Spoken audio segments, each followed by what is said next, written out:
और इसकी स्टार्ट आ रही है 5 divided by that is different बस साइलेंट 1.5 मिनट्स देखो पहला question draw a label ray diagram to show the path of a ray of light incident obliquely on one face of glass slab ठीक है तो पहले एक ग्लास स्लैब बनाएंगे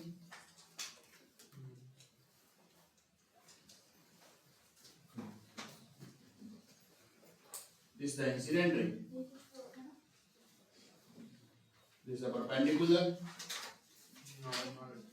angle of incidence normal rarer medium that means air is the glass air का refractive index mu equals to वैसे 1 के near about कुछ होता है ग्लास का refractive index 1.5 के नियर अबाउट कुछ होगा so denser medium कौन सा है glass so when a ray of light travels from rarer medium to denser medium तो वो किधर बेंड होगी towards the normal so originally ray ऐसे जानी चाहिए बट ऐसे ना जाके थोड़ी सी इधर रिफ्लेक्ट होगी the same thing is here this one is the refracted ray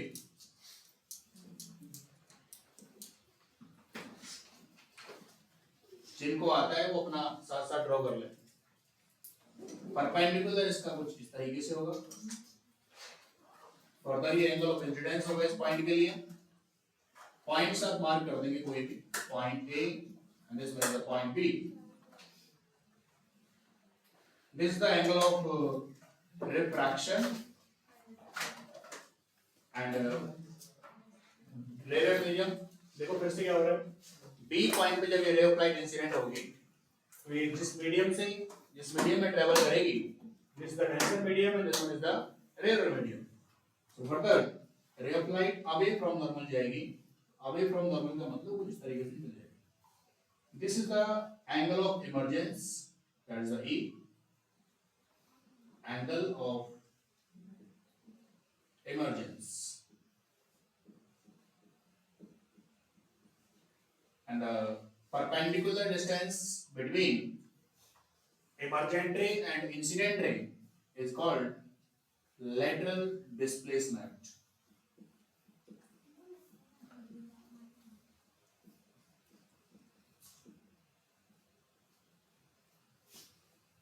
first part तो आपका ये हो गया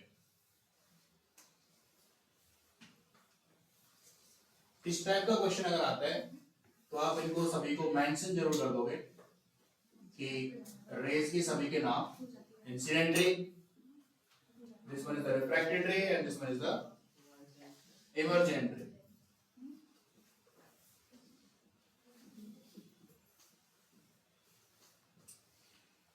clear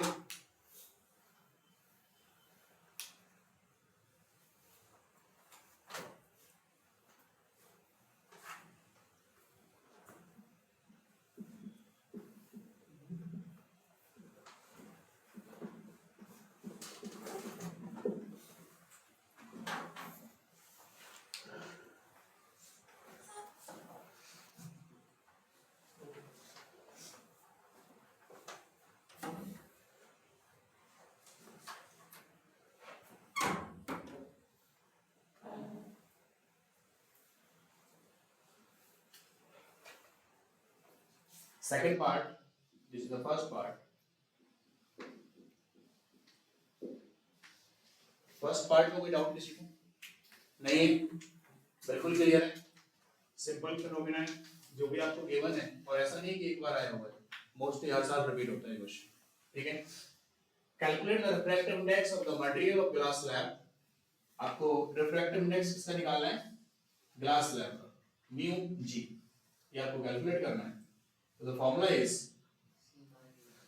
c by v c is the speed of light in vacuum और air डिवाइड में जो स्पीड आएगी वो उस मीडियम का स्पीड होगा जिसका रिफ्रैक्टिव इंडेक्स आप निकाल रहे हो अगर आपको ग्लास का रिफ्रैक्टिव इंडेक्स कैलकुलेट करना है तो डिवाइड में ग्लास की स्पीड ही आएगी. So the C की वैल्यू फिक्स है 3 into 10 raised power 8. Vg is also given. The speed of light in glass slab is 2 into 10 raised to power 8. So they will cancel out each other, and the answer is 1.5. वही 1.5 ही होता है.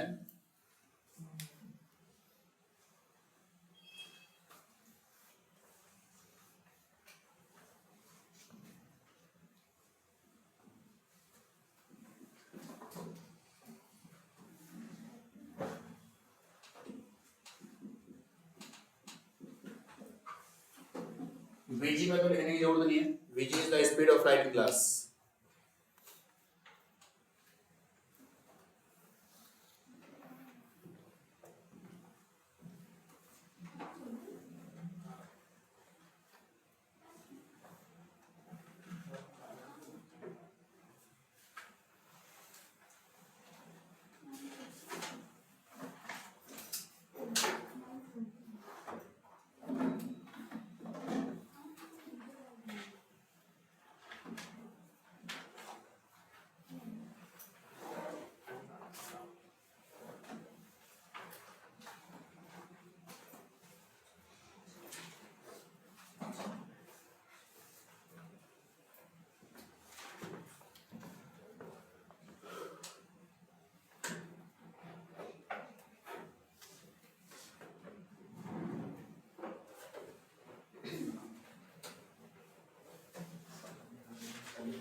चले आगे जल्दी करो.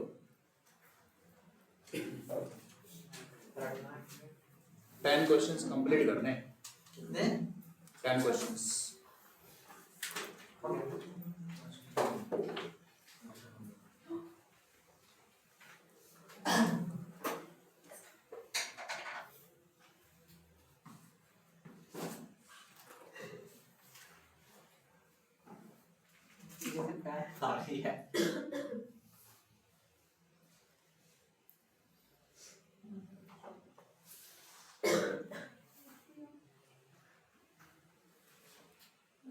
Anshika 2 minute.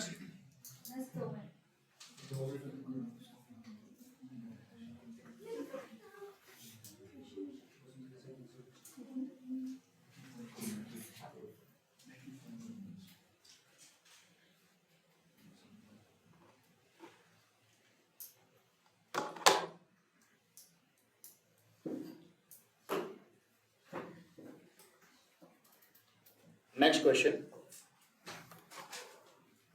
An object cannot see objects beyond 80 centimeter from his eye, while a person with normal eyesight can see object placed up to 160 centimeter from the eye. Find the nature, focal length, and power of the correcting lens. करिए try. इसमें आपको numerical करना है या फिर समझ गया solve करना है. कैसे? नेचर का मीनिंग ये है कि जो भी आप करेक्टिंग लेंस यूज करोगे वो किस टाइप का होगा, कन्वर्जिंग या डाइवर्जिंग. ठीक है. डाइवर्जिंग. फोकल लेंथ मींस आपको निकालना पड़ेगा लेंस फॉर्मूले की हेल्प से, और पावर का मतलब lens formula reciprocal of focal length 1/u 1/v minus 1/u equals to 1/f. ठीक है.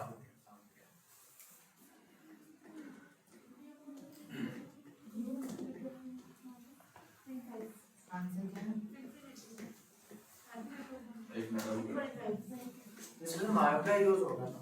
मायोपिया यूज होगा. मतलब मायोपिया वो The person is suffering from myopia. Person कहाँ से मायोपिया सफर कर रहा है? देखिए आप कैसे? दूर के ऑब्जेक्ट दिख रहे हैं, पास के नहीं. he cannot see objects beyond 80 centimeter. myopia है. मायोपिया जो होता है जो बाहर वो दूर का डिस्टेंस से देख पाता नहीं. कैन नॉट अरे कैन उसके बाद ये भी तो पढ़ो, can see objects place. Kind of person with normal eyesight. Normal eyesight. ठीक है. So the u is what?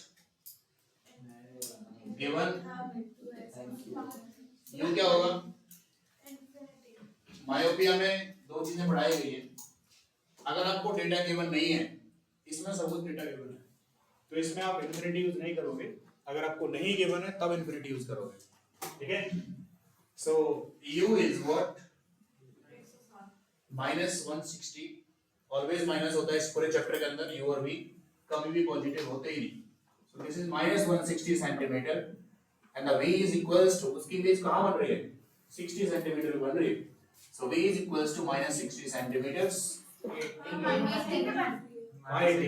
अच्छा वो 80 है, ठीक है 80 कर लीजिए सर आपको भी मायोपिया है ना, ठीक है। हाँ, और person is suffering from myopia, वो तो सब हो जाएगा। पहले फोकल लेंथ निकालिए, 1/v minus 1/u equals to 1/f. So -80 minus 1/-160, 1/f, 160 LCM, -2 plus 1, 1/f. And the focal length is -80, नहीं -160 आ गया, minus 0.63 type. power, and in order to calculate the power, this is 1 upon f. So 1 upon 160, this is 100 metre में convert करना पड़ेगा क्योंकि power calculate कर रहे हो, ठीक है? ऑलवेज फोकल लेंथ मीटर में होती है। सो दिस इज 0. कितना आ रहा है? 625, हाँ -0.625 dioptre. Meaning is power negative आने का मतलब आपको कॉन्केव लेंस यूज करना है, और कॉन्केव लेंस की पावर ही नेगेटिव होती है, ठीक है?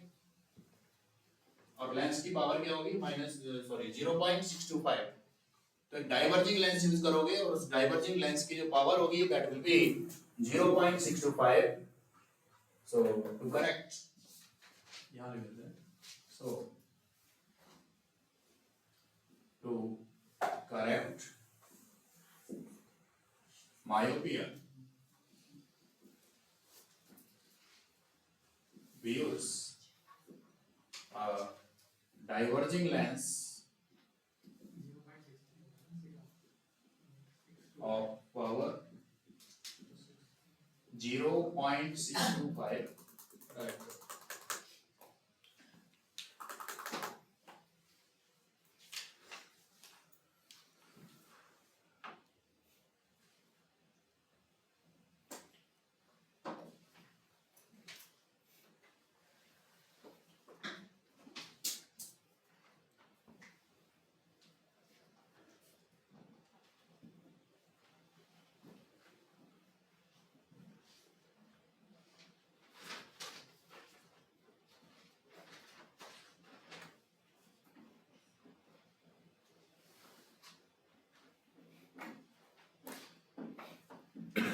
Done?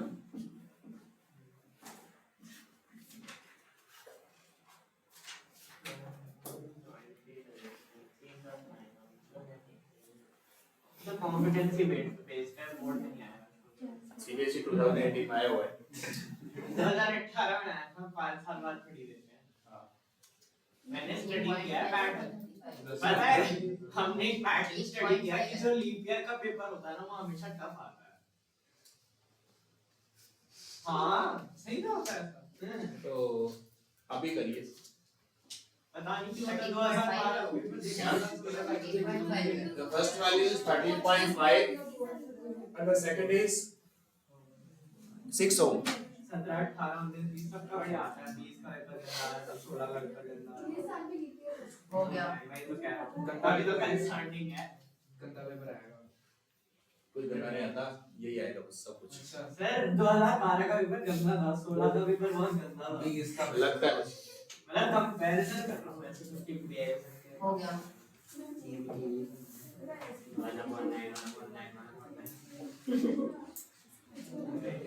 करिए। First part, this one is the 13.5 ohm, and the second part is 6 ohm.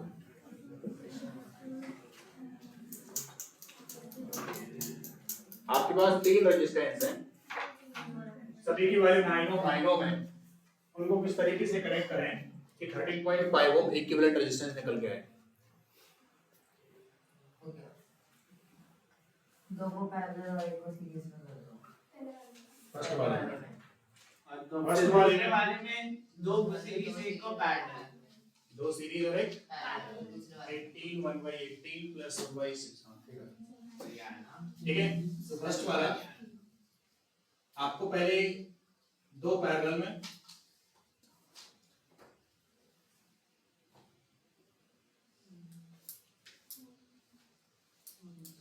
और एक सीरीज कंप्लीट सर्किट में बना ले रहा हूं, कोई फायदा है नहीं, ठीक है ना। इसका R1 एज्यूम कर लीजिए, दिस इज 9 ओम क्योंकि सभी की वैल्यू सेम है। This is also 9 ohm and this one is R3, this is also 9 ohm. There is a battery here. हमको बनाना पड़ेगा ये। इसको अगर एक क्वेश्चन में आता है तो आपको पूरा सर्किट हाँ सर्किट बनाना पड़ता है, ये सर्किट कंप्लीट आपको बनाना पड़ेगा, ठीक है। सर्किट बिल्कुल बना के आओगे, ठीक है ना। So how would you join the registers, आप कैसे ज्वाइन करोगे वो दिखाना है आपको। सो लेट अस सपोज कि करंट यहाँ पे आई है, this current is I and this point पे जाके क्या होगा, करंट डिवाइड हो गया। इक्वल रेजिस्टेंस है तो करंट भी इक्वल अमाउंट में डिवाइड हो जाएगा। इसका मीनिंग डिफरेंट करंट का मीनिंग ये हुआ कि R1 and R2 are connected in parallel,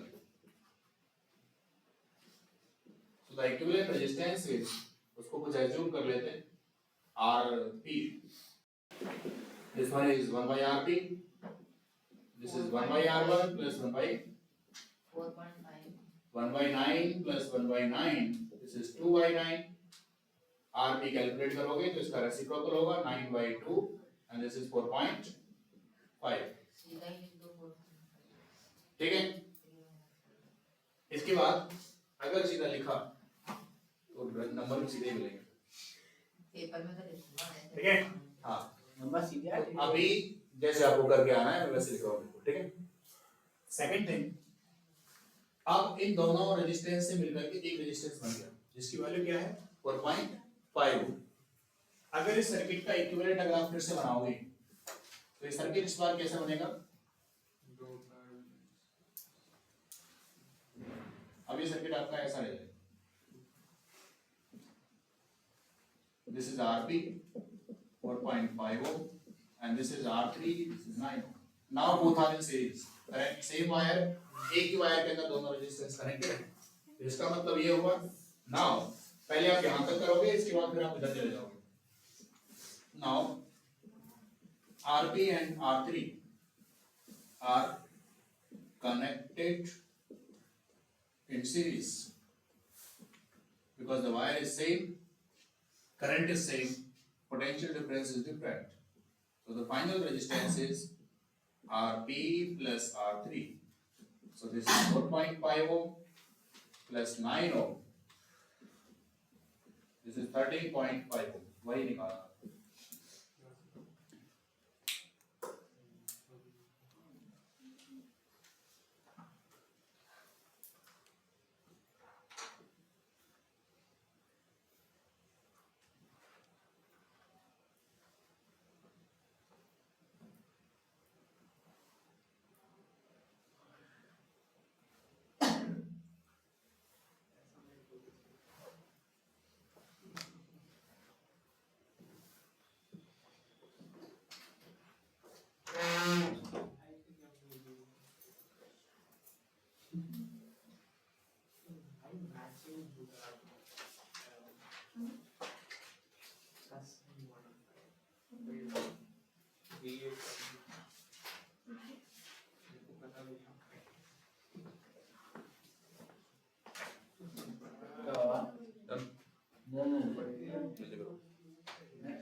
question सभी की पीडीएफ आपको मिल जाएगी और इसके बाद जस्ट बाद आपको जो होमवर्क पीडीएफ है वो मिल जाएगी।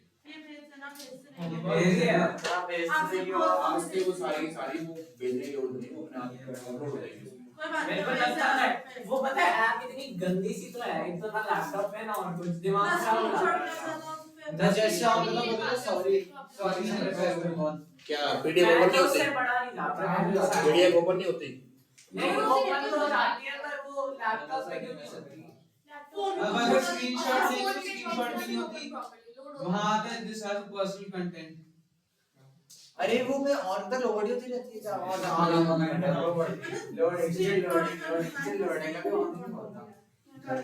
चले आगे। अच्छा इसका बी पार्ट तो रह गया। बी पार्ट हो गया सभी का? अंशी का बी पार्ट 6 होम वाला।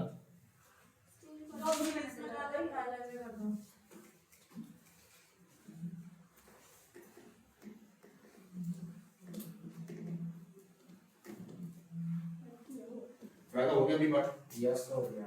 सर मैं अच्छी पढ़ती हूँ, मैं समझा था ना, मैं नहीं पढ़ती। मैंने कब कहा नहीं पढ़ते हो? आप मेरे से पूछा मुझसे। सर मैं किसी से पूछ रहा हूँ उसका मतलब पता नहीं है। सर सर किसने पूछते हो? सेकंड वाले पार्ट में मैं सर्किट डायग्राम बना देता हूँ, आप खुद से कर लोगे। जिन्होंने कर लिया अच्छी बात।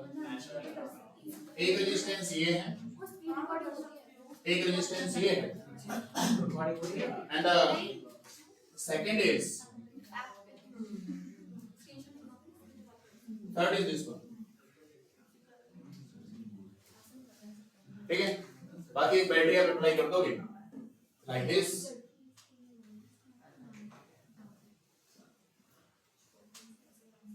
ये आपका for the 9 ohm and 9 ohm 9 ohm high current, इन दोनों में सेम करंट, इसमें आपका डिफरेंट करंट। इतना क्लियर है? ये करंट यहाँ से जाएगा इस पर्टिकुलर पॉइंट पे जाके दो पार्ट्स में डिवाइड होगा, इस वाले वायर के अंदर और इस वाले वायर के अंदर। लेकिन एक वायर के अंदर दो रेजिस्टेंस है, दोनों रेजिस्टेंस सेम वायर में होने का मीनिंग ये होगा कि करंट की वैल्यू सेम होगी। तो ये दोनों किसमें है? सीरीज में है। लेकिन ये जो रेजिस्टेंस लगा हुआ है ये डिफरेंट वायर के अंदर है। तो इन दोनों का इक्विवेलेंट अगर आप निकालोगे तो इसको मैं यही डायग्राम के अंदर निकाल देता हूँ। So this is our series है ना, so this is 9 plus 9 18 ohm। इसका फर्दर अगर आप सिंपलीफाई करके इसको बनाओगे तो this is basically what 18 ohm RS और नीचे वाला क्या है आपका 9 ohm। This is R6, ठीक है, both are in parallel, so 1 by R is equals to 1 by 18 plus 1 by 9। So 18 और 9 का LCM 18, this is 1 plus 2, 3 by 18, 6, 1 by 6, and R equals to 6। Second part। Wire में कर लूं? हाँ जल्दी करो, हो गया बस।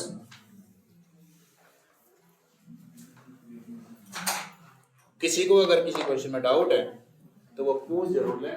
एक और चीज सर, सेव की जाएगी। हाँ सर जैसे ये सीरीज में है, पैरेलल में कैसे होता है? सीरीज पैरेलल में कैसे होता है? पहले तो ये देखिए आप कि आपका ये 6 ओम रेजिस्टेंस है, आपको टोटल 6 ओम कैलकुलेट करना है। अब वो आपको बैठ के थोड़ा थिंक करना पड़ेगा कि कैसे कनेक्ट करें। पहले सीरीज में पैरेलल करके देख लो, एक बार सीरीज में कनेक्ट करके देखो, फिर पैरेलल में कनेक्ट करके देखो। ये सारा का सारा प्रैक्टिस का गेम है। जितनी ज्यादा प्रैक्टिस होगी उतना ही जल्दी से आप क्लिक कर लोगे कि ये 6 कैसे आएगा, ठीक है ना। बाकी मैथमेटिक्स है कि 1/6 1/6 जितना जल्दी कैलकुलेशन आप कर लोगे उतना जल्दी आइडिया लग जाएगा आपको। बाकी कैलकुलेशन कैसे करते हैं सीरीज पैरेलल के बाद वो इंपॉर्टेंट है, ठीक है ना। आइडेंटिफिकेशन इंपॉर्टेंट है कि 6 ओम आएगा कैसे, दूसरा उसके बाद फिर एलसीएम वगैरह कैसे लेते हैं और सीरीज पैरेलल में कैसे कैलकुलेट करते हैं। Okay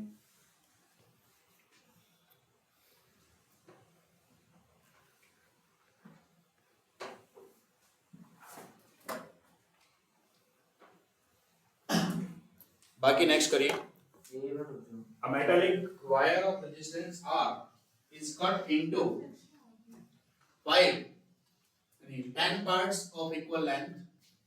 2 pieces each are joined in series, and then 5 such combinations are joined in parallel. What will be the effective resistance of the combination?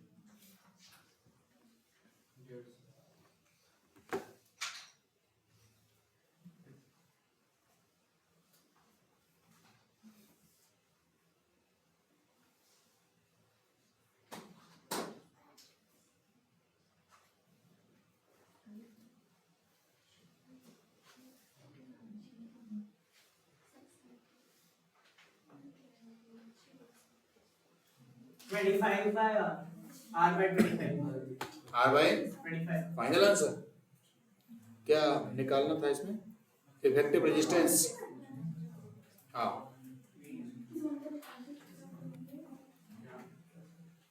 R by 10 series में हम उसको 10 R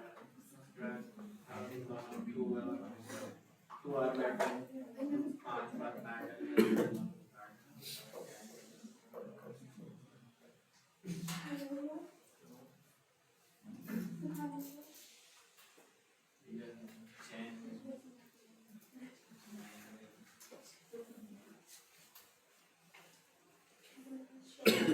ओके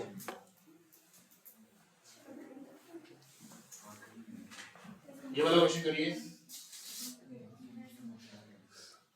कितना का हो गया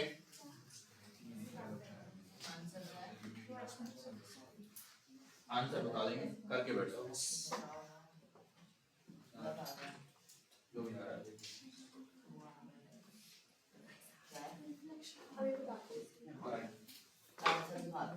आंसर बता देते हैं क्या अरे आंसर बता क्या गलती होती है कैसे किया पहले तो कितना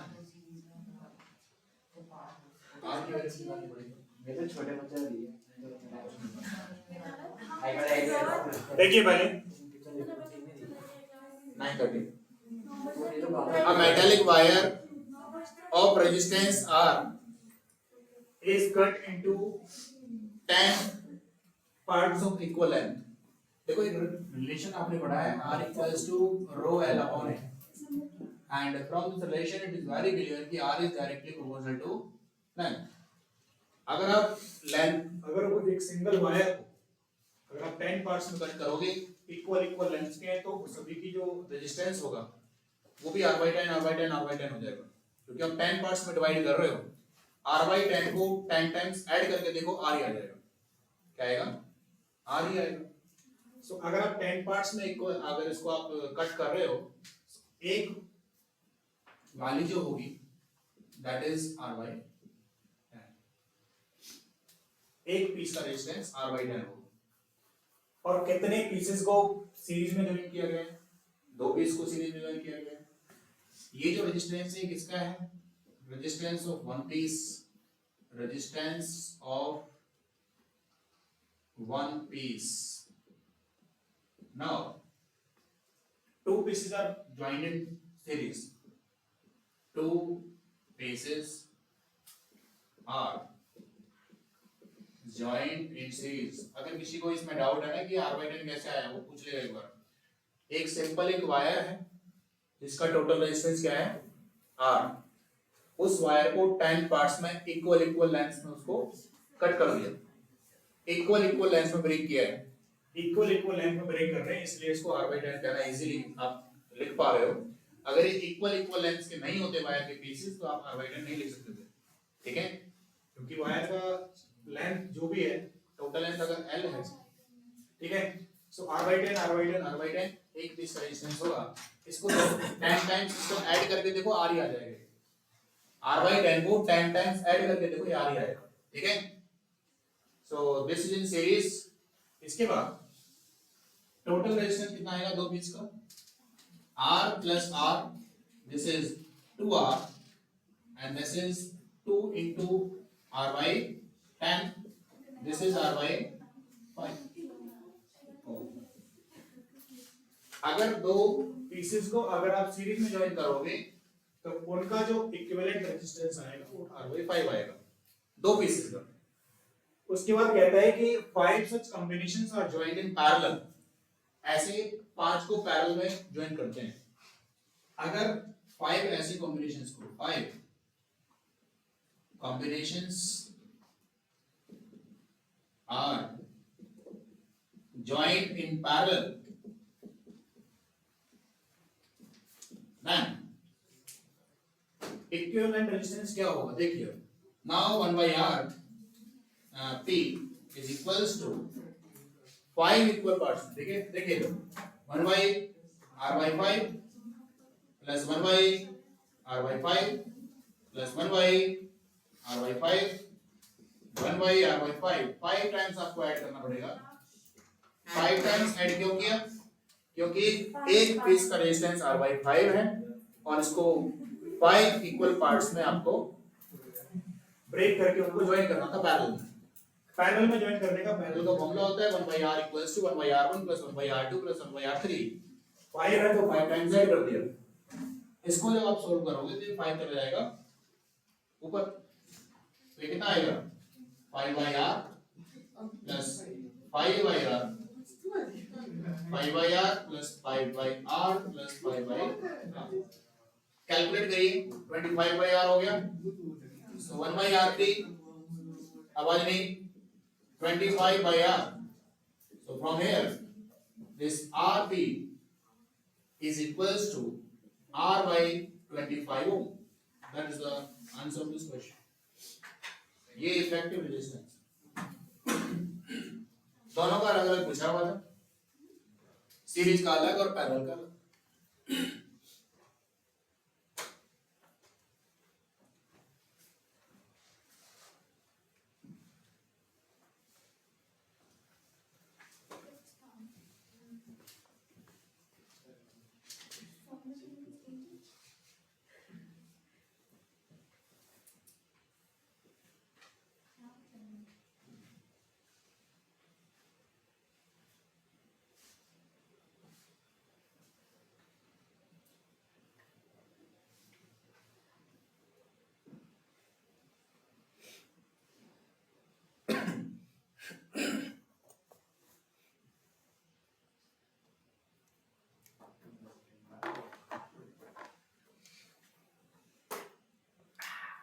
हो गया। डन। 5 मिनट रुको। नेक्स्ट क्वेश्चन, जिनको ही नोट करना है वो नोट करते रहिए, बाकी अगला क्वेश्चन करो। An electric oven of 2 kilowatt power rating is operated in a domestic electric circuit Yes, start your question. 220 volt that has a current rating of 5 ampere. What result do you expect? Explain. It will not work. The fuse will melt. ये NCERT का question नहीं है। Sir लेकिन आपने करवा example बहुत बार करवा रखा है। एनसीईआरटी का नहीं है, ना एग्जाम्पल एग्जाम्पल का है, एग्जाम्पल का भी नहीं है।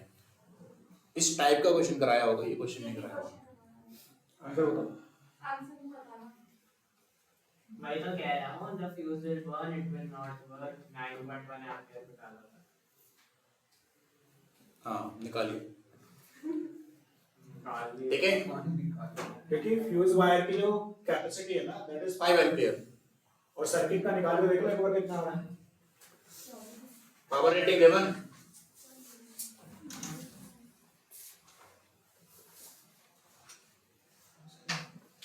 क्लास टेस्ट 1 आपने दिया था, आपको पेपर नहीं मिला इसमें ये हमें कॉपी में आपने सबको मिल गया आपका अब मुझे मार्क्स दे दिए। कॉपी में और मार्क टेस्ट तू किससे किससे कॉपी में कॉपी में है ना, देख लो मेरे केस का क्लास 16 होगा। अच्छा तो होगा। बस ठीक है, चेक होता रहेगा।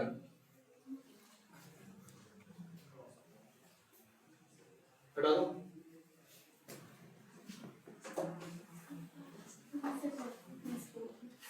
सर्किट का करंट निकालो पहले इसका। करंट की वैल्यू कैलकुलेट करेंगे।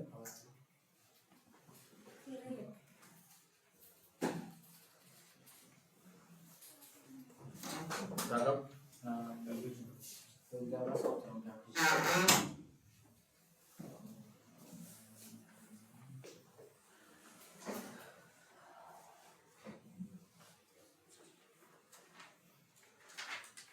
वॉइस बंद करो।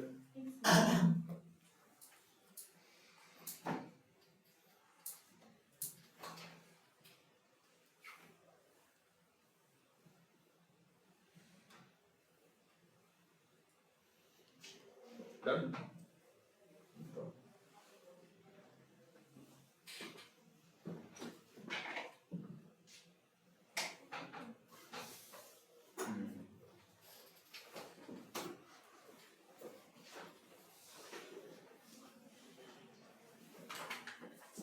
आपका हो गया।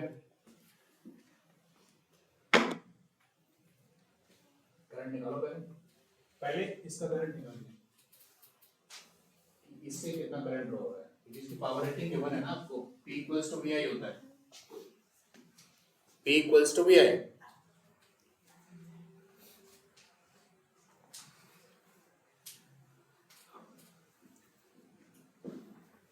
सबसे पहले जो गिवन डेटा है उसको आप नोट करिए। The potential difference electric circuit का potential is 220 volt and the power rating is 2 kilowatt converted into this one. This is 2000 watt. Current निकालेंगे so from the relation P equals to VI, I equals to P by V. P is 2000, V is 220. इसको आप solve करिए 200 by 22, ये 9 के approx कुछ value आएगी, ठीक है 9.09 आ रहा है अप्रॉक्स 9 एम्पियर।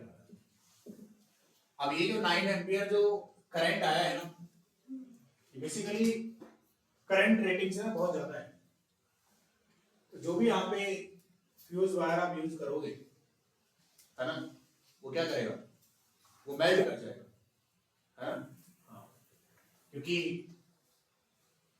कैपेसिटी 5 एम्पियर है और सर्किट के अंदर करंट कितना आ रहा है 9 ampere. So the 9 ampere is very greater than 5 ampere, ठीक है। सो फ्यूज विल मैनेज, सो कुछ नहीं पड़ेगा, सारे फ्यूज बन जाएगा। Fuse will melt and circuit breaks.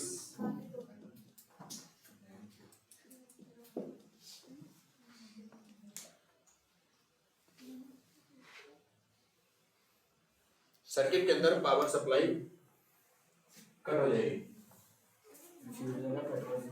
हाँ, ऐसे तो ना लिखोगे पेपर में फ्यूज वायर फट जाएगा। नहीं, अच्छा मैंने फ्यूल लिख दिया था, sorry fuel, This is not fuel, fuels. मुझे लगा पेट्रोल प्रॉब्लम।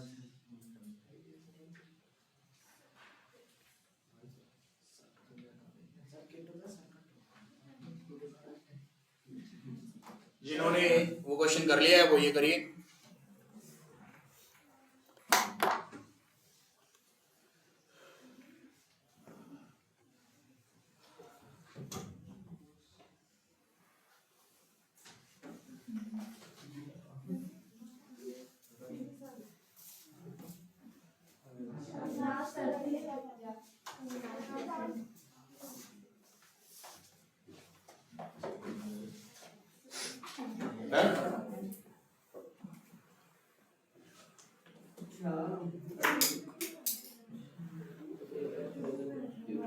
एसी का हट गया ना, देखो पहले क्वेश्चन ये है, एसी हट गया। Figures holds a 240 volt AC band circuit to which a number of appliances are connected and switched on, ठीक है। कनेक्ट करने के बाद ऑन कर दिए। calculate the power supply to the circuit. First part में, second part The current of the in the refrigerator, refrigerator में current निकालना है। and the B part is energy used by The the fan in 3 hours, and the last is resistance of the filament of 1 lamp. करिए।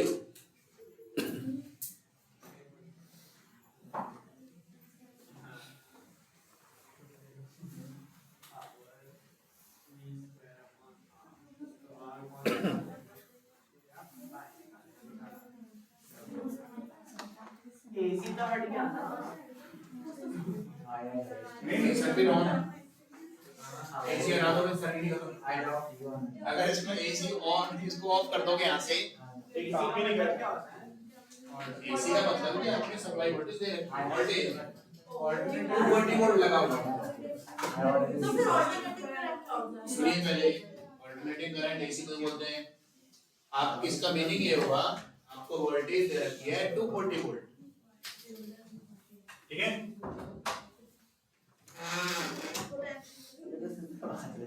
Raghav question करिए। कौन सा formula? इसमें कौन सा फॉर्मूला आएगा? इसमें फॉर्मूला कोई यूज होगा ही P equals to E by T use होगा और V इक्वल्स टू IR या P इक्वल्स टू VI बस। अब मुझे जो है सिंपल You're talking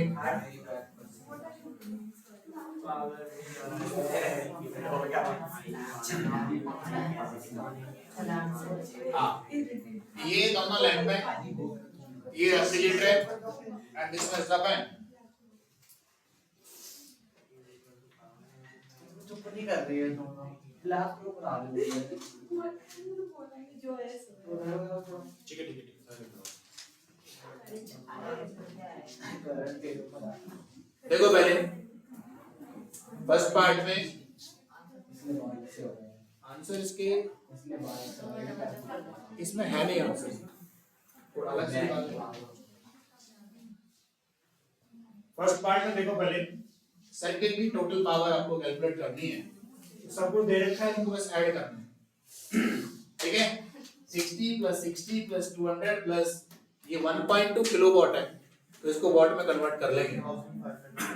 तो पहले फर्स्ट पार्ट का जो सॉल्यूशन का आंसर आएगा that is 1.2 kilowatt, 1.2 into 1000 watt यही था ना प्लस 200 watt मैं जल्दी जरा बता रही फ्लाइट निकाल रहा हूं 60 plus 60, ठीक है? तो ये आएगा कितना? मैं पता नहीं करंट वारंट निकाल दे जीरो निकाल दिया जीरो तुमने प्लस सही करा है। ठीक है 200 प्लस 120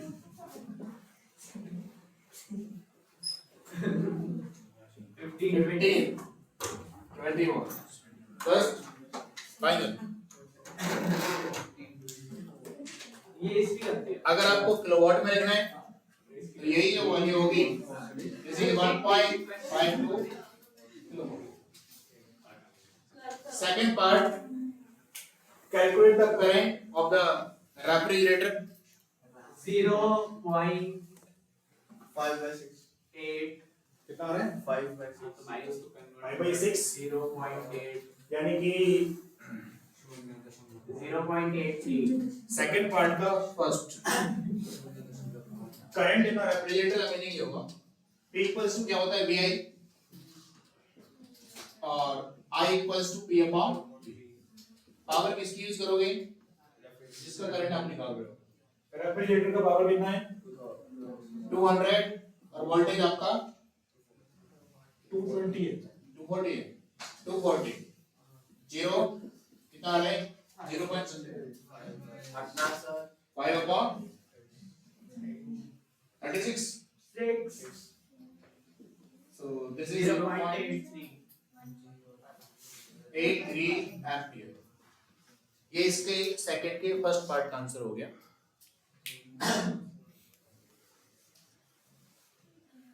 फिर कहता है what is the energy used by the fan in 3.6 kilowatt 3 hours। Second के बी पार्ट का answer 3.6 energy equal to power into time. So किसकी पूछ रहा है? फैन की पावर कितनी है? 1.2 kilowatt. So 1.2 into 1000 into kilowatt hour में निकालते हैं ना टाइम। चलो लास्ट में कर देंगे। टाइम का कितना होगा? 1000 से मल्टीप्लाई क्यों करते हैं कितना दिया होगा? वैल्यू कितनी दी हुई है? टाइम कितना? 3 आवर है। सो ये आपका किलोवाट में है और ये आवर में है, तो ये डायरेक्ट हो जाएगा 3.6 किलोवाट। थर्ड पार्ट मतलब C part the resistance of the filament of one lamp. किसी भी एक लैंप का रेजिस्टेंस आपको निकालना है, तो पहले आपको करंट निकालना पड़ेगा, है ना? Current R equals to V upon I होता है। I आपको पता नहीं है इसमें कितना करंट है, so P equals to VI and I equals to P upon V। So this is 60 to 240 1/4 0.25 ampere.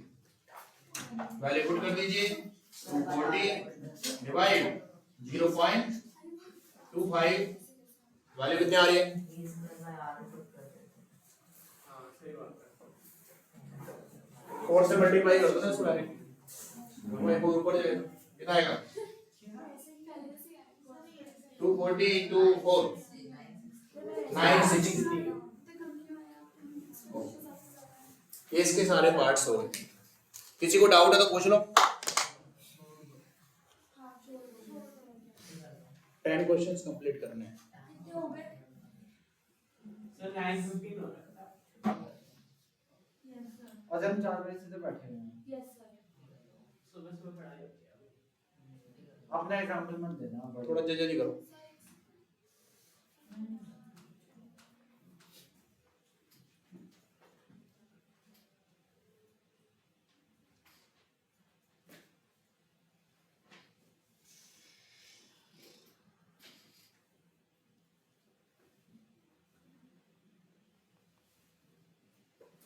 बस 2-3 क्वेश्चन रख थोड़ा जल्दी। 2-3 आंसर क्या है इसका? याद है इसका आंसर? हाँ ये क्वेश्चन एक बार शायद कहीं ना कहीं हुआ होगा पहले। नहीं, मेरे स्कूल में कराया था। कितना आंसर आ रहा है? 2.5 है। 2.5 तो लेना चाहिए 5 है नहीं So 5/2 2/5 2/5 4/5 5/4 5/4 है। ठीक है, बिल्कुल। ये हुआ कैसे? ये क्या होता है? बता रहे हैं ये कैलकुलेशन हटा दो। ठीक है इस वाले कैलकुलेशन को देखो एक बार। एक क्लोज सर्कल है इस तरीके से a wire of resistance 5 ओम उसको बैंड कर देंगे इस तरीके से।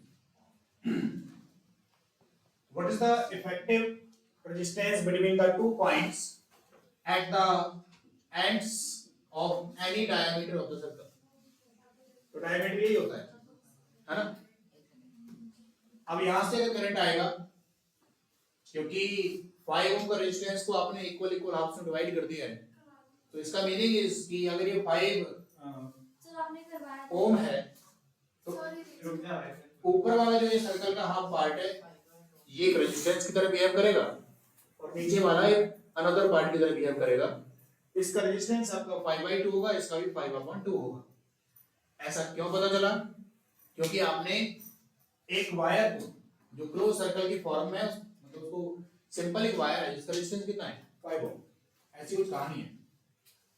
ये 5 ओम इस वायर को इस तरीके से बैंड कर दिया कि वो क्लोज सर्कल की फॉर्म में आ गया। तो आप क्लोज सर्कल की फॉर्म आने का मीनिंग क्या हुआ? बीच में से क्या कह रहा है कि डायमीटर्स के इन दोनों पॉइंट्स के बीच में आपको क्या निकालना है? इक्विवेलेंट रेजिस्टेंस निकालना है। इसका मीनिंग क्या हुआ? आपने इक्वल इक्वल पार्ट्स में डिवाइड कर दिया, ऊपर भी आधा और आधा नीचे। ऊपर कितना हुआ? 5 को अगर 2 पार्ट्स में इक्वल ब्रेक करोगे तो इधर ये कैसे होगा? 5/2 ओम और ये कितना हो जाएगा? 5/2 ओम। इन दो पॉइंट्स के अबाउट पूछ रहा है, इसका मतलब क्या हुआ? यहां से अगर करंट आएगा तो करंट इधर जाएगा और इधर भी करंट जाएगा और दोनों रेजिस्टेंस की वैल्यू सेम है तो करंट की वैल्यू क्या होगी? सेम होगी। ठीक है ना, इक्वल इक्वल वैल्यू होगी और वैल्यू जो भी होगी वो आपको निकालना पड़ेगा। पर करंट इसने पूछा ही नहीं, इसने तो सिंपल ये पूछा है कि रेजिस्टेंस की वैल्यू निकालो। 1.25। हां 1.25 है। क्लोज सर्कल की फॉर्म में एक वायर को बैंड कर दिया गया जिसका रेजिस्टेंस 5 ओम था और क्लियर बोला गया कि डायमीटर के मतलब जो भी है किसी भी डायमीटर के अबाउट आपको इफेक्टिव रेजिस्टेंस निकालना है, 2 पॉइंट्स के अबाउट निकालना है। The effective resistance between the 2 points at the ends of any diameter of the circle. अब ये डायमीटर बेसिक से आप यहां से निकाल लीजिए या फिर यहां से ऐसे निकाल लो बेसिक से। ठीक है, कुछ कुछ बुक्स में ये सर्किट डायग्राम ऐसे ही बना रहता है तो वो बात एक ही है कि कुछ ऐसा कर देते हैं वो ये पॉइंट और ये पॉइंट ए है और ये पॉइंट बी है। करंट इधर से आएगा, अगर इक्वल डायमीटर का मतलब क्या हुआ? आधा आधा पार्ट बढ़ गया इधर भी 5/2 और इधर भी 5/2 बोथ आर सेम डायग्राम्स। तो यहाँ पे क्या होगा? 1/RB equals to 1/R1 plus 1/R2 this is 1/. 1/5/2 plus 1/5/2. This is 2/5 plus 2/5, 4/5, and RP is equals to 5/4 ohm, 1.25 ohm.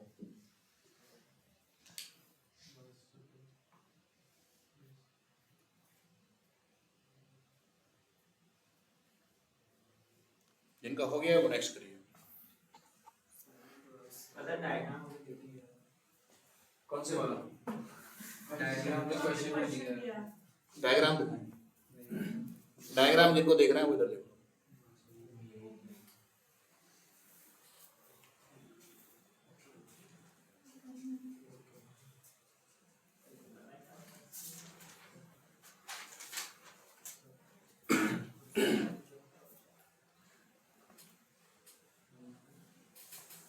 थोड़ा जल्दी करिए।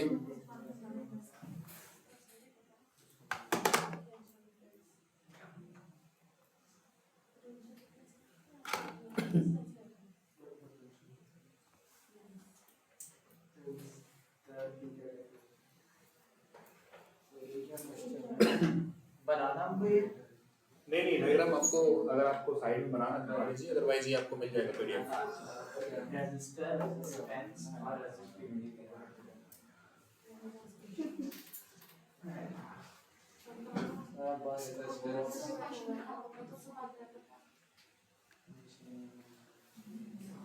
क्वेश्चन ये है, डायग्राम हो गया?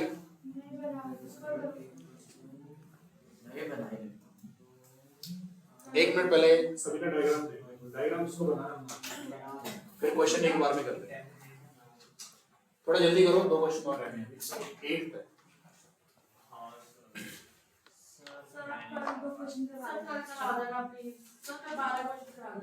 ये फिक्स्ड है 10 10 10 10 10 डेली। अरे तो ऊपर वाला तो पढ़ने दो आप।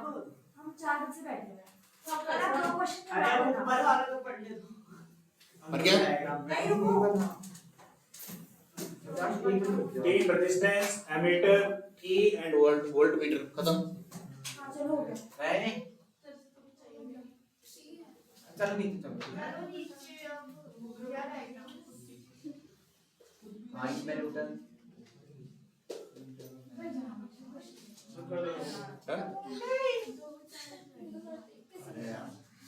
करिए अब जल्दी। आप पूरा अरे वो 10 करने ही पड़ेंगे, वो 10 ही अपलोड कोई होंगे। काम एक बार कर लेंगे काम तो कर कल लेंगे कैसे करके ले आएंगे? कल हम पहले ये क्वेश्चन करेंगे। ये क्लास क्वेश्चन है, प्लीज पास चलो। ये बस इसके बाद छोड़ दिया कंफर्म। क्या पढ़ उसके बाद आप पक्का भी मैं काफी देर से देख रहा था, काफी बच्चों को देख रहा था फोन, तो कल से फोन तो मैं नहीं यूज कर रहा, मैं ऐसे भी सीरीज काम करके दे रहा हूं। अरे ना कुछ था मेरे घर के जल्दी करो। तो समझ नहीं आया फिर मैं क्या करूं, पढ़ो किसी को एक ही आया अभी से वो कॉल में बोल रहे थे कि नहीं तो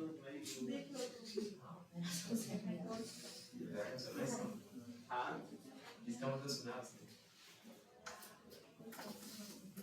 नहीं जा रहा तो वही बात कर दी।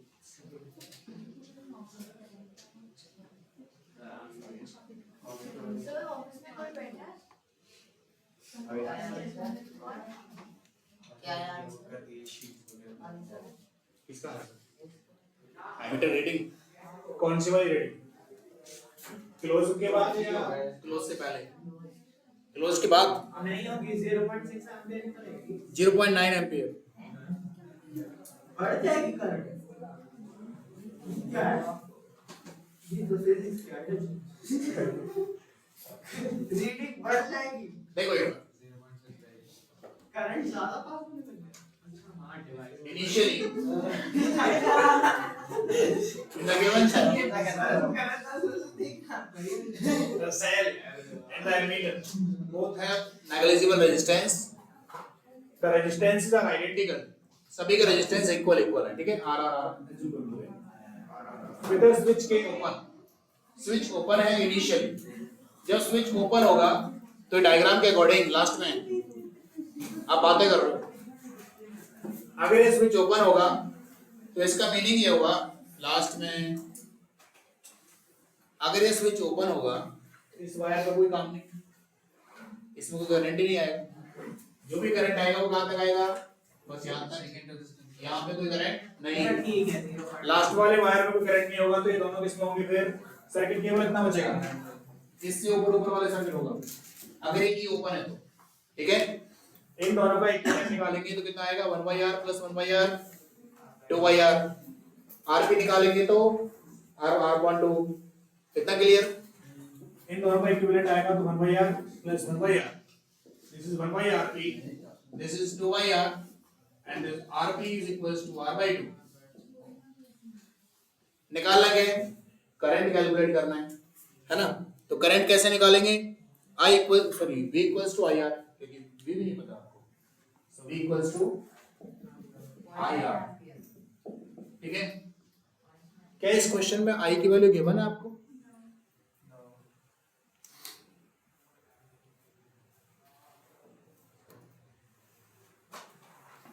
गिवन है 0.6 0.6 into this is r by कितना हो गए 0.3r, 0.3r या फिर ठीक है। what will be the ammeter reading when the switch is closed।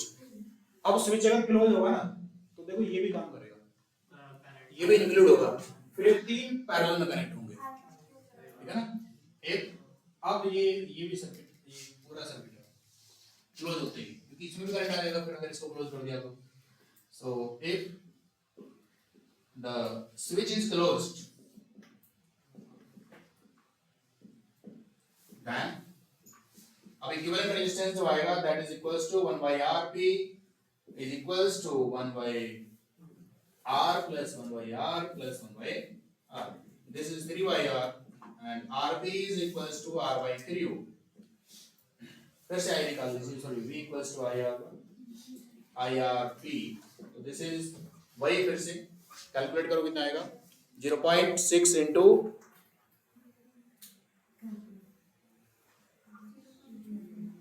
अभी v कितना निकला था थोड़ी देर पहले,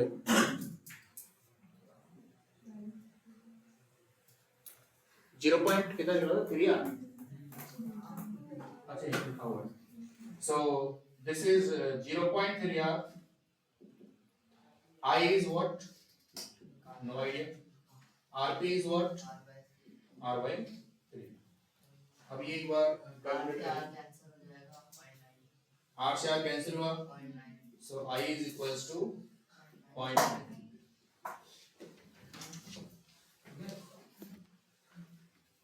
ठीक है सर, दो क्वेश्चन रह गए, अच्छा दो क्वेश्चन कर लो, चलो हो गया खुश। Thank you sir.